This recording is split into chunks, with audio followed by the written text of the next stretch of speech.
што ако целите што си ги поставуваме се, 10 пати помали отколку што треба? Денес се нурнуваме длабоко во радикалната филозофија на Грант Кардоне. Зборуваме за така нареченото правило 10X, идеја што ветува дека комплетно ќе го смени начинот на кој гледаме на успехот.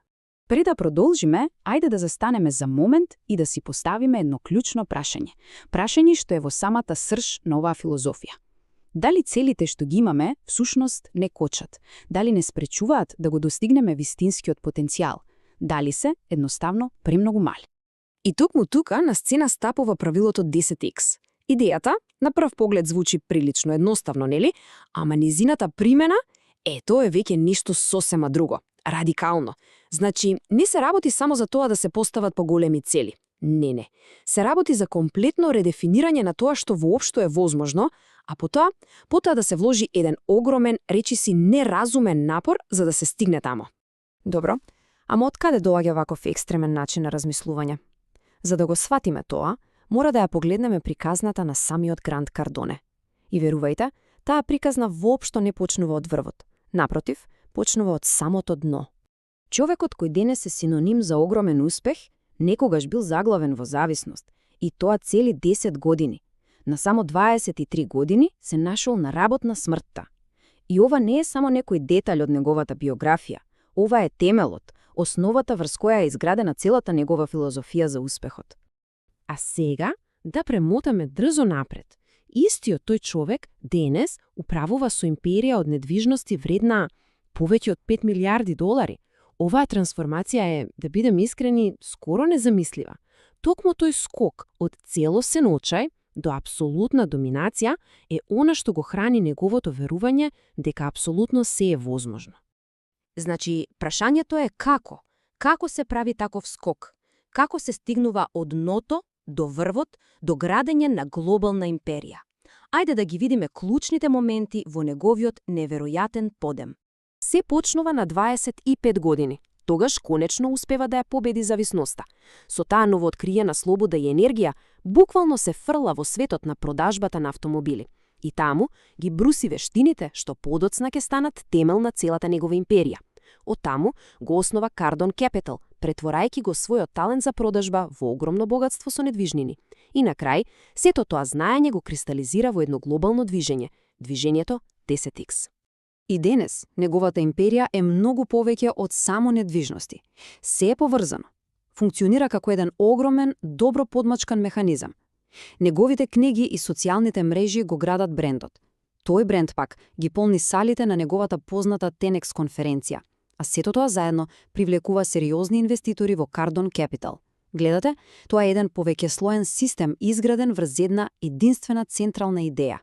Сега, кога ја знаеме приказната за човекот, време е да го декодираме кодот за неговиот успех. Па што е точно филозофијата 10X, како таа изгледа и како функционира во пракса? Еве го можеби најфундаменталниот пресврт во размислувањето што го бара Кардоне. Успехот не е нешто што би било фино да се има. Не, тој вели дека успехот е морална обврска, дури должност. И кога на нешто се гледа како на должност, опцијата за откажување едноставно исчезнува, станува неопходност, исто како што е неопходно да се дише. И тука доаѓаме до клучниот момент, точката каде повеќето луѓе се кршат. Кога ќе најдат напречка, што е првиот инстинкт? Да се намали целта, нели? Да се направи пореална. Кардоне го предлага тукму спротивното. Нешто што звучи тотално контраинтуитивно. Зголеми го напорот, не целта. Немој да ја менуваш дестинацијата, туку само зголеми ја брзината.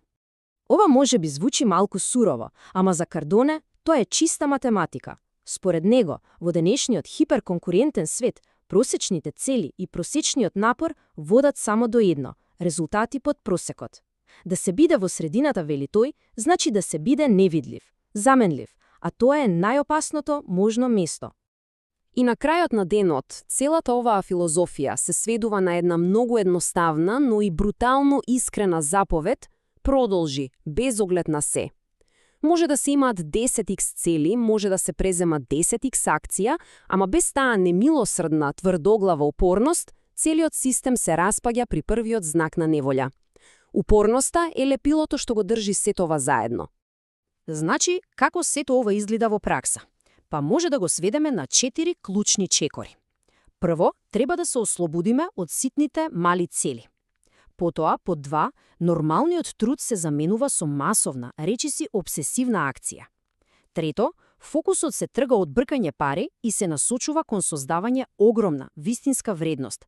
И четврто, наместо да се бега од проблеми, активно се бараат најголемите проблеми за решавање. Зошто? Затоа што токму таму се кријат и најголемите можности. Сега, кога ја поминавме целата филозофија, време е да го свртиме фокусот. Ова не е само некое обично резуме. Гледајте на ова како на предизвик. На крајот, Кардоне ја враќа целата одговорност на поединецот. Тој вели: големината на еден човек е ограничена само од инвестициите што ги прави во себе си.